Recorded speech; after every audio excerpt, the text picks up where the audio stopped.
How to Create a Glitch Monologues Season 37 Chapter 7. This is Season 37 of How to Create a Glitch in the Matrix Monologues Episode 7. In this episode, we will be talking about the significance of narratives. As a term, narrative was used to describe the manner by which discrete segregated experiences of reality exist on top of another through multiplicity. But, just as a narrative can represent a distinct universe on a distinct plate, so too can a narrative reflect the narrative which integrates the self. In past episodes, we discussed a technique called life writing, in which one writes a narrative starting with the present in which one attains the objects of one's desire.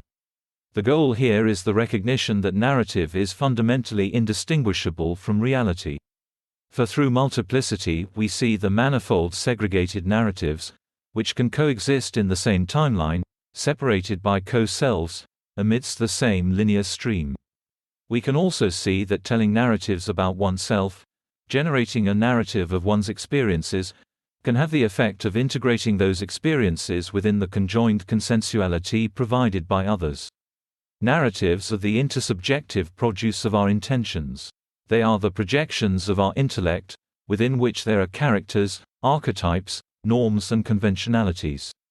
Likewise, narratives possess, cultivate and dissipate social tension. The qualities of a narrative translate one person's vocabulary of experience to another. Narratives also affirm and negate impulses. As narratives pass through story from one person to another, through the apotheosis or hubris of the characters, they translate that transformation. Narratives are also important in another fashion. The generation of narrative, and part and parcel of that, archetypes, creates something from nothing. It gives rise to new trends, new identities, within which we can inhabit. The generation of narrative, the telling of a story, does more than just integrate us in the lives of others, it transforms us, through the intersubjective processing of others. Now, narrative can reflect the piecing together of disparate experiences, like a journal, creating continuity between the constituent parts. But narratives all have components. They begin with some point of tension, whereupon the tension of the audience rises, until it reaches some climax, then resolves, the tension dissipating. One cannot underestimate the importance of this modulation of social tension in the passage of a narrative. For as we pass our experiences, we will find that they too have this quality. In the narratives of the 9 plates, the variegated universes, that we can observe through multiplicity, there is also this quality. The segregation of discrete actions, the expansion of those quantized movements, into something larger, follows the logic of the narrative. For each expressive gesture is a part of a different story, with undulations, climaxes and resolutions. This quality of narrative organizes our interaction with other parallel universes. But as I said, narratives can also be integrating. By vocalizing a past historical narrative, you are affirming certain archetypes of behavior according to their symbolic orientation. By entertaining, you are juxtaposing action with norm and conventionality. For in the transmission of a story is the transmission of an identity, and not just one identity, but manifold identities. The integration generated by storytelling is to be juxtaposed with the narratives of fiction, which beg for the assumption of the archetypes in the lives of others. Story is the medium of human experience, preserved over centuries, preserved across time and universes, which organizes the way that we interpret and project what we see.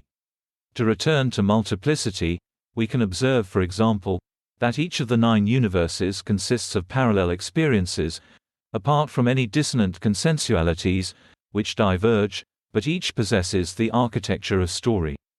It has themes, characters, conflicts and resolutions. This means that studying story gives us the tools to analyze our experiences of other worlds as surely as they provide meaning to this world. But story is not immutable.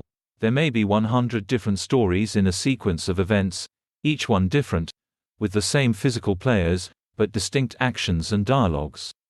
To show this, imagine seeing a play, such as Phantom of the Opera, with all the same costumes and sets, with entirely different dialogue.